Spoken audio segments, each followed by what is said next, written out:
Hello, everyone. Bonjour. My name is Nicola, and I do systems engineering at Infura. Today, I'm going to talk about how developers can interact with the services that Infura provides, and touch on some topics that hopefully you haven't heard about yet.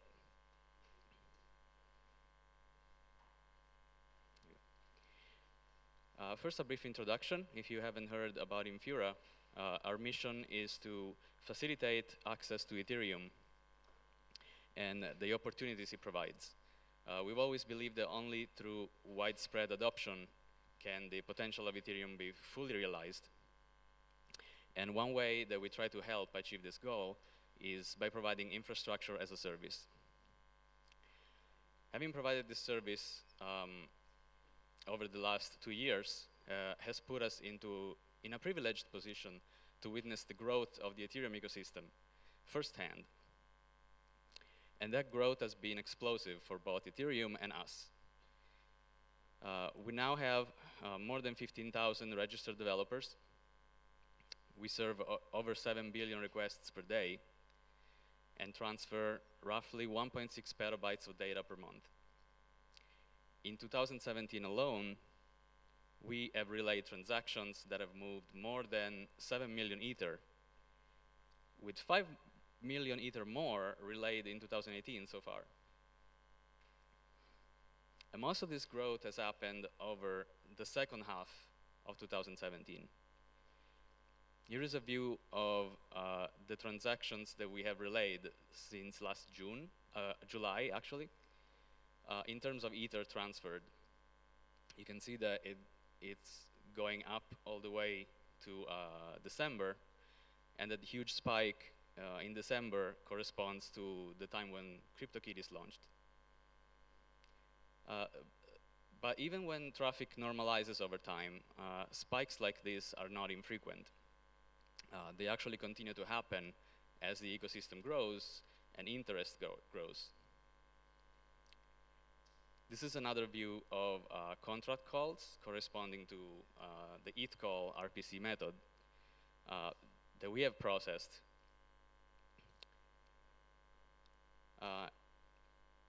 This is for just the month of February, last month. And you can see that the daily number of calls stays more or less constant until there's a big spike. And that goes almost to 1 billion requests during a single day. And this happens when interest in some particular dApps surges, for example, and then kind of holds off. For us to effectively be able to support this type of growth and the scale needed for this, we have to provide both a reliable infrastructure and useful services on top of that. So the most well-known portion of our infrastructure is our groups of hosted Ethereum client nodes that span 4 public networks: mainnet, Ropsten, Rinkeby, and Koban. These are groups of load balanced nodes that we can scale fairly easily to meet traffic demand, and we keep up to date and secure. We've built a number of TLS-enabled APIs to interact with these nodes as if you were interacting with a local node. And we've built some reliability features for added value on top of them. This is only part of the picture. In addition to this, we also host IPFS nodes and our TLS-enabled public IPFS gateway.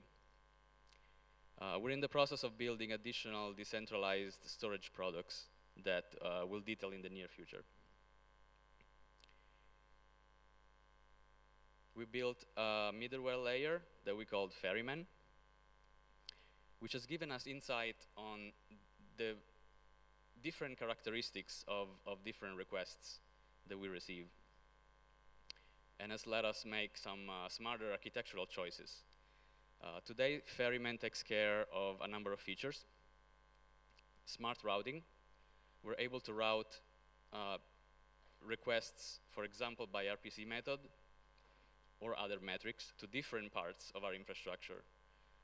We can scale those portions of our infrastructure independently and tune them depending on the needs of traffic at a given time or the requests that are coming in. Caching is another feature. This is also tuned for specific request types and parameters provided with requests. With smart routing and caching, in most cases, a request that comes in never has to hit a live node at all. In addition to this, Ferryman helps us with logging and analytics, and a feature that we call transaction assurance, which we'll touch on later. But why is this useful? What are the real use cases where something like this can be of use? Well, for one, with an ever-growing blockchain, keeping local nodes in sync has traditionally been a bit challenging. Some of these challenges still exist, even with the stellar work that the client teams are doing these days. These challenges include a combination of storage, bandwidth, and memory usage concerns, and as well as availability. It's not always easy to keep your local node always available for applications that require it. In other cases, ICOs or other high traffic DApp may have scaling concerns, sometimes transient, sometimes more permanent, that are not easy to resolve with local infrastructure. Moving all these challenges aside can help you reach a wider audience more easily.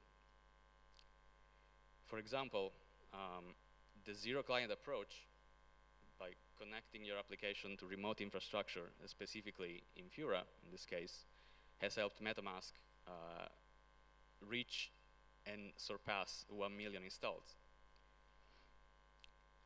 These challenges can be even bigger on mobile, where resource constraints are more significant.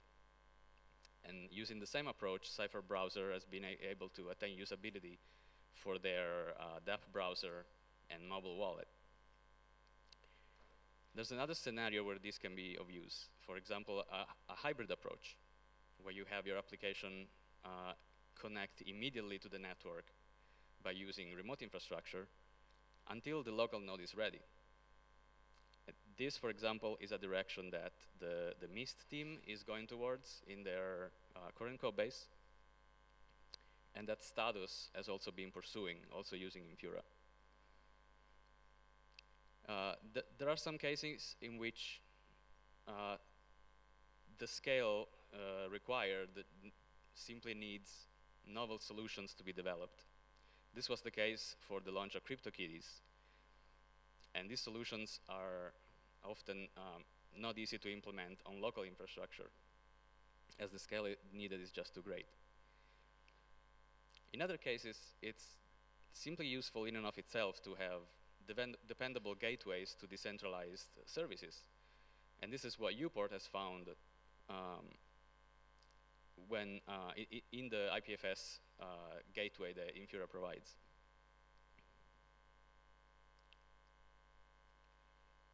We've decided to support all of these use cases and more because we really believe that taking these considerations, these concerns away from developers can help them focus on their own application and their own the usability and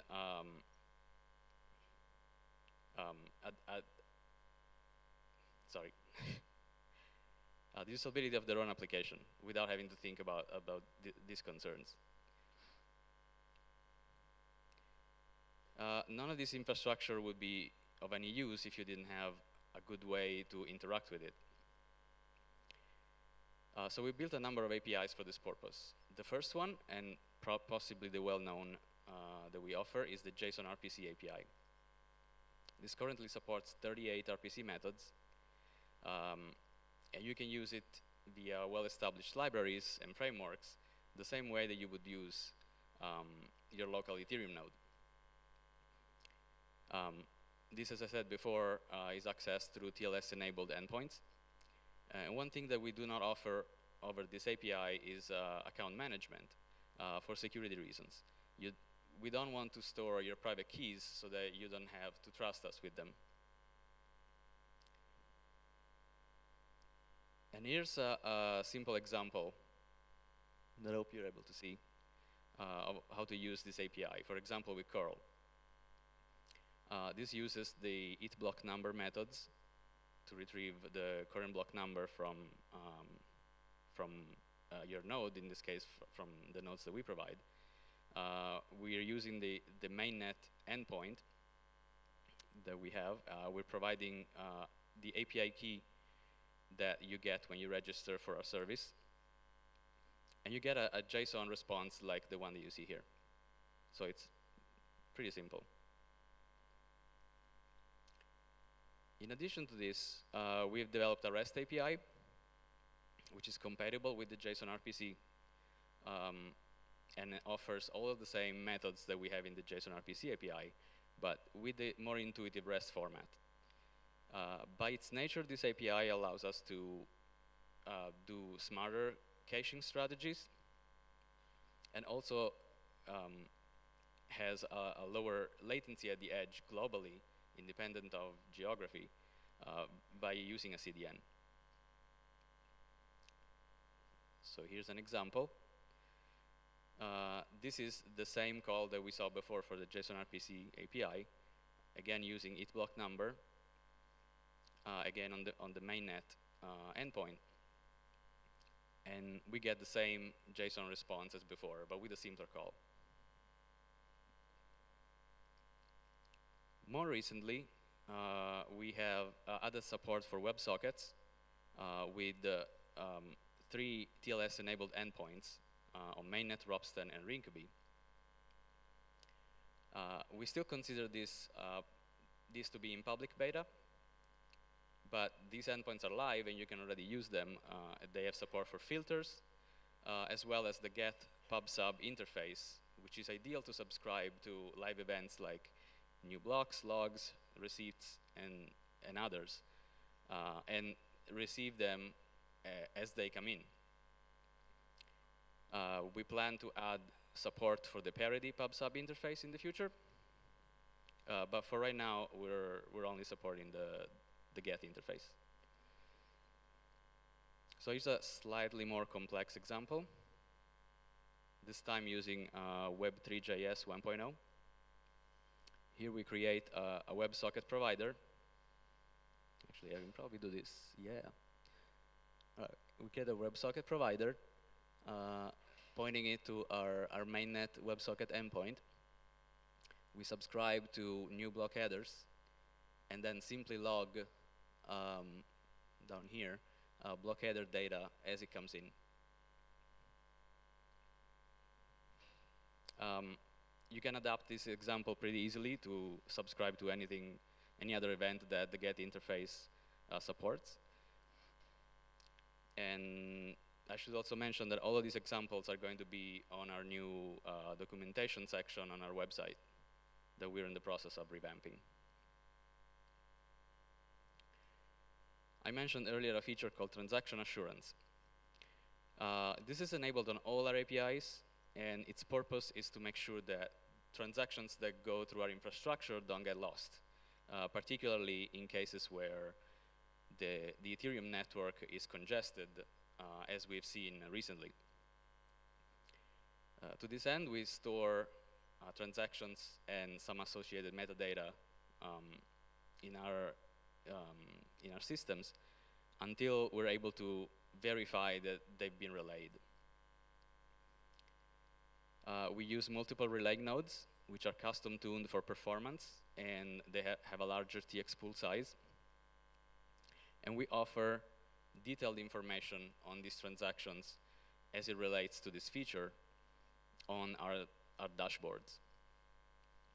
You can see the status of our network and transactions as they come in at infura.io/status, which looks like this. You can see some information here on the status of mainnet, as well as our infrastructure on the left side. And you have a live view of pending and mined transactions as they're coming in on the right side. If you select one of these transactions, you're taken to a different view that has more details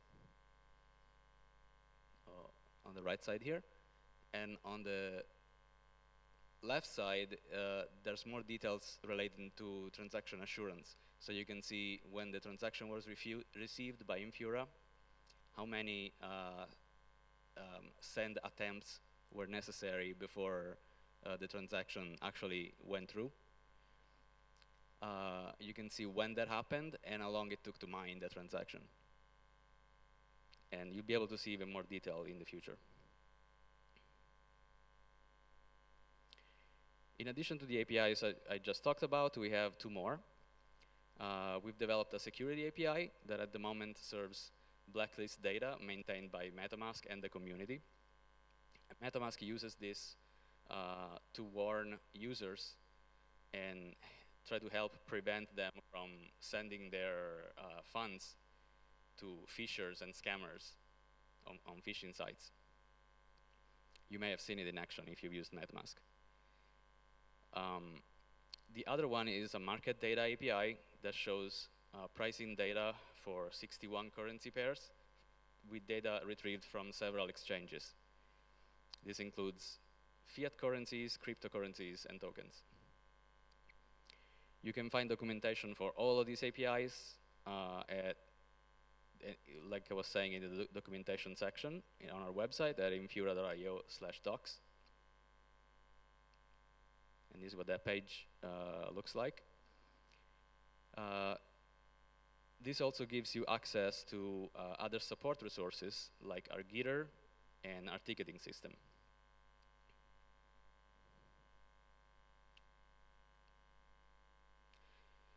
But the challenges for the ecosystem to grow go beyond the ones that we face to scale our infrastructure and provide these services.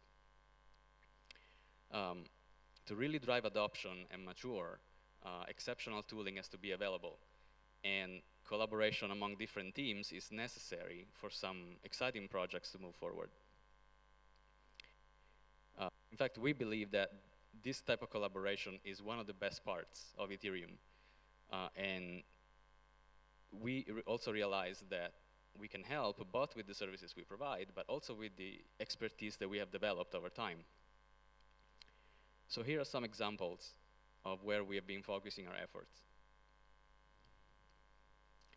A few months ago, we joined the Ethereum Foundation and projects like Augur and Akasha in hosting our boot node and a signer node for the Rinkeby network. We keep these nodes always available and up to date with the latest Get code because this network is also used to test experimental features of Get. The enode for our boot node is already included in Get, so if you've used Get on Rinkeby, you may have already connected to it.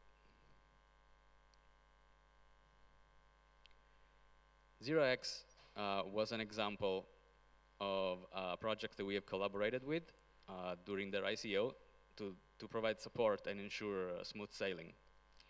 The team had done their initial development on their own and using their own infrastructure, but the scale that was needed for their ICO to be effective was quickly getting out of hand. So we helped and took that concern off their shoulders, but also helped with some optimizations that they could do on their end on their DApp.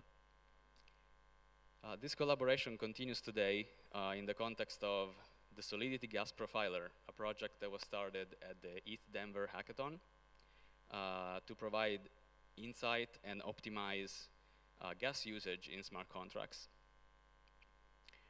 The two teams are working together to develop and support this project, and it will be hosted on Infura infrastructure in the coming months.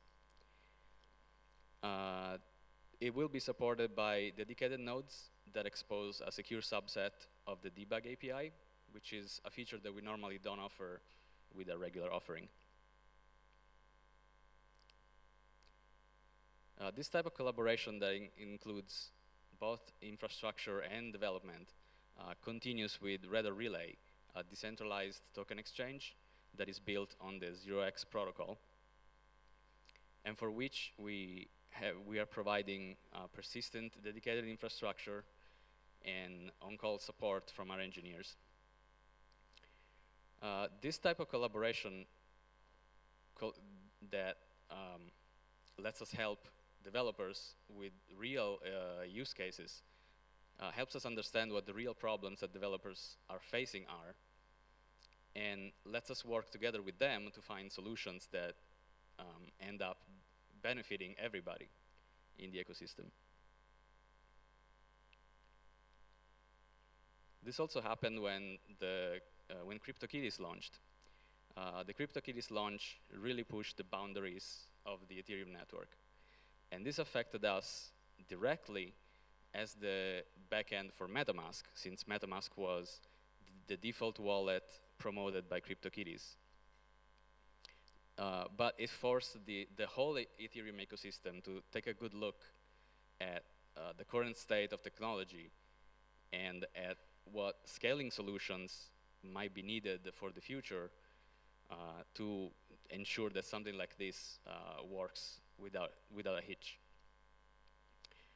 So for CryptoKitties, new scaling solutions were needed both for the short term and the long term. These ranged from improving the way our infrastructure was used, but also all the way to improvements that CryptoKitties could do on their own end. And this included, for example, offloading some of their functionality, like trading, to side chains. We were able to collaborate on this with the CryptoKitties team itself, as well as the MetaMask and Grid Plus team. And this was the only way that we were able to sort of weather this storm in an efficient and smart way. And this type of collaboration is really something that we think is very healthy and necessary for this ecosystem, and we hope to see more of in the future.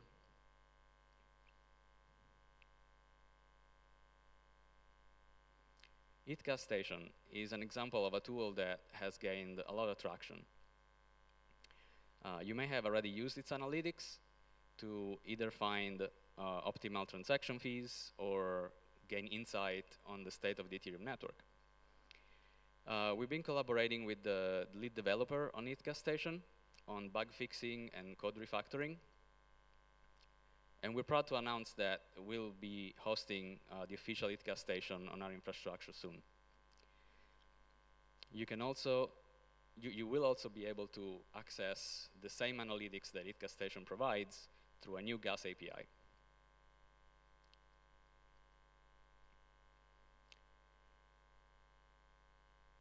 TurboGet is one more example of an exciting project. It's a project that's working on developing many optimizations, both for storage and the general performance of the Get client, and then reintegrate these changes into mainline Get and possibly other clients. This is very important work, and we're happy to be able to collaborate on this by comparing notes from our own research into Ethereum clients. Beyond Infura, Consensus, our parent organization, is going to provide additional funding to finance this and similar research because it is very important.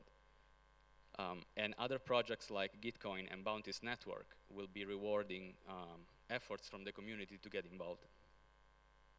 So check them out. This is just the beginning. 2017 saw an explosive growth for Ethereum, but 2018 is going to be the best year yet for the ecosystem. Many projects are going to mature into stable products, and important innovation at the protocol level is going to propel the ecosystem forward even more. We, on our side of things, have begun looking into exciting developments ourselves. First of all, work on our backend is never complete. We are now on the third major iteration, and we are improving every aspect of our architecture. This has already given us the ability to scale even more efficiently than before, and has opened the door to building new APIs and services that before we couldn't even hope to design and implement. We're going to be expanding to new cloud providers and new world regions as further steps to increase decentralization. And we've already doubled the team size in the last few months, but we'll continue to hire, especially in Europe and Asia, as this will help us focus on even more R&D projects that will be very interesting for us to get involved with. Our expanded focus is going to cover several different areas. First of all, we are developing new developer-centric dashboards that give new insight into smart contracts. And in this context, we will improve user authentication flows for all our APIs, as well as integrate with well-known identity systems like UPort.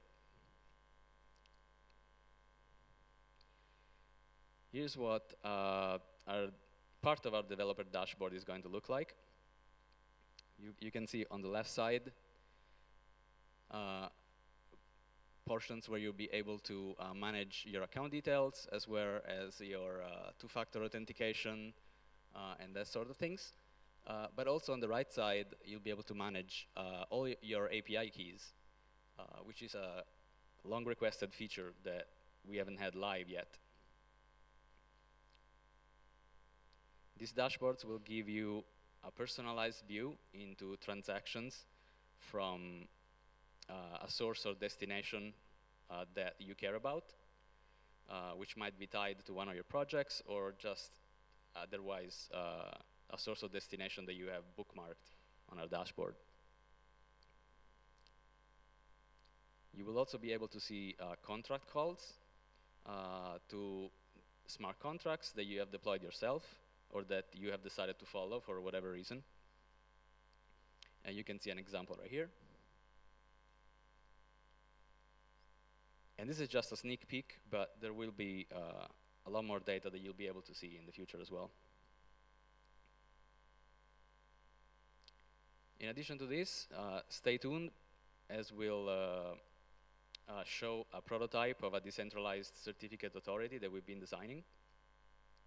And we'll also be developing additional user-tailored decentralized storage products based both on IPFS as well as Swarm.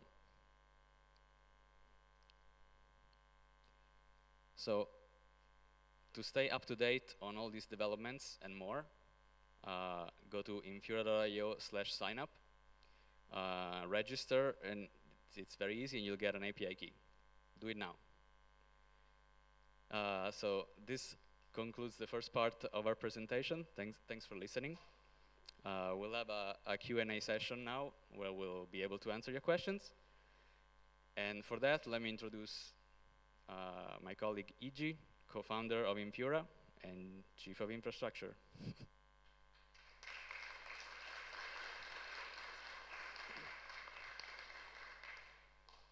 Yeah, so this is awesome. Thanks, Nicola. We unfortunately weren't able to attend DevCon this year, which is always a great place to get feedback from developers that are using our infrastructure, our APIs. So we were really excited about this opportunity to come here at a community and developer-focused conference to hear from you guys. So if anybody has specific questions about what we're doing, how you should be using our services, or what's next for us, please ask. Sure.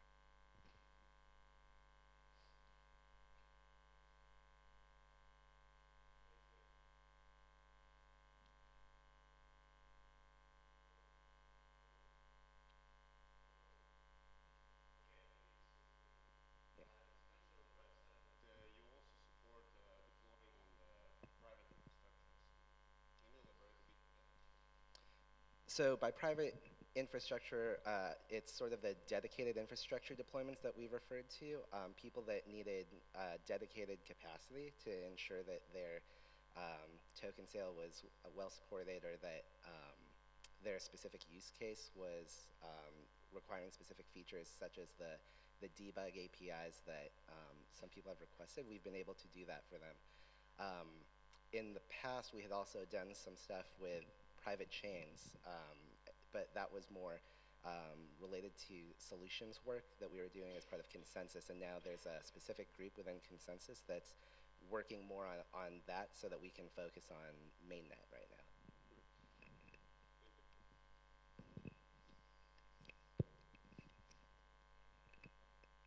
Hi, great work, guys. I'm interested in the WebSocket API you guys are developing. I'm using a tool that, it's called WebSockets all the time. When do you think that'll be for production? When do you think they'll be production ready? Okay, so that's been our most requested feature, is people want to be able to use Web3.js 1.0 and use this subscription API, which we just call WebSocket support. We've been beta testing it for a couple of months now and working on essentially a reverse proxy that's scalable and able to scale with the capacity of hundreds of thousands of concurrent connections. So currently we're in the process of testing that setup and making sure that it's robust and easily scalable. And our goal is not just to go to production with that, but potentially also to open source this so that it's something that other people can use. A lot of our current tooling and infrastructure was very specific to our deployment within our cloud provider, and we're trying to develop this in a way that it's something that if you wanted to run this reverse proxy yourself, you'll also be able to do. But we don't have a specific date yet, but we're planning on announcing a date pretty much when we get back from this. It's one of our action items to figure out the path to production for the WebSockets. Let me just add one thing. If you're interested in using it, though, please try it. So that lets us know what the pain points are for developers, and we can all go to a smoother path to production. Thank you. I was just wondering how the API is priced. Two questions, sorry. How the API is priced. Another question is, you're working closely with app developers. What's the most interesting project you see coming down the line in 2018, or maybe types of projects if you can't say specifically what project? Cool. Two questions. Do you want to go first? Okay, so sorry? Yeah. So for pricing of the API, we're still free. We have not put any sort of monetization plan in place for the API. We definitely do have infrastructure costs that will need to be supported by a monetization strategy. But right now, we've been able to maintain this infrastructure and allow the ecosystem to grow without putting a bill on developers that would potentially hinder the growth of the ecosystem. Additionally, a lot of our focus with monetization has been more towards providing support rather than specific packages of you can only check your balance 10 times a day or something like that. It just doesn't really make sense. So it's more, a lot of people have been more interested in, I really want to build, CryptoKitties 2.0. I want to build a decentralized exchange. I want to build these things that are pretty complex that require a lot of energy and time, and I don't want to do DevOps, I don't want to manage AWS, and I don't want to my Ethereum clients. So they're saying, how can I make it so that I can rely on Infura to manage the Ethereum infrastructure for me, and I can focus on my dApp development. So that's where we've been focusing, trying to arrive at a fair monetization strategy. As for the interesting dApps in the ecosystem, definitely, so our background is gaming. We work together at Sony and on PlayStation, and anything game related is always really interesting. So CryptoKitties was cool, not just for mass adoption, but like, okay, people are really interested in the entertainment aspect of this. I can't recall, what's the name of that dungeon game we saw recently? Dungeon Core, if anyone's seen it. I believe that's the name. Looked pretty cool. Additionally, decentralized exchanges are always really interesting, just because of the problems that they have to solve. And just in general in this space, anything related to fog computing and decentralized computing is really interesting. So the iExec project, Golem, Sonum, things that are trying to figure out, like, if, say we could take what Infura does and pack it into a Docker container and say anybody should be able to do this. There's some trust that people put in us for being able to manage this infrastructure to support your applications. How can we make this trustless? And so that's one of the things that we've looked into is, can we use like secure Docker containers powered by SGX and all of these other things that are still in the early R&D phases, and make that possible down the road. So anybody working in that space is really interesting.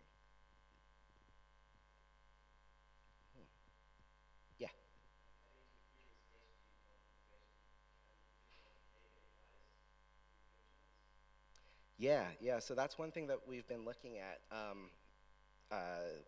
There's a few friends of ours, such as like Amin, who used to work at Consensus and is now doing Spank Chain. He does some really cool work on payment channels. So we're keeping an eye on that. We've considered, could we use TCR as token curated registries as a potential way to sort of monetize API usage and promote fair usage of APIs, so one specific entity isn't just hammering the APIs at the expense of the rest of the ecosystem. It's something we could explore, but it's specific to APIs. That we also want to be able to support light clients as well. And as the ecosystem transitions more to light clients, we want to make sure whatever sort of monetization strategy we come up with is going to be compatible with that. Any other questions? We're obviously interested in so many different technologies, and we want to do so much. One of our challenges has been that we've always been a very small team.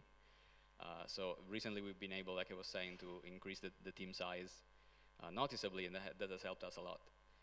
But we're still hiring. So we're trying to hire smartly, but we know that adding more people will help us devote resources to different areas.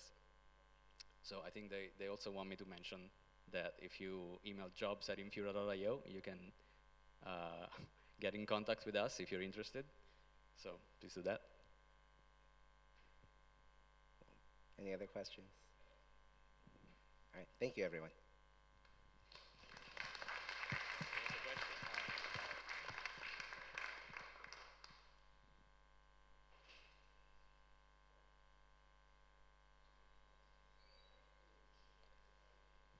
Okay, thanks for Infura team for the talk. Next talk should be on Ether Chain by Peter Precher.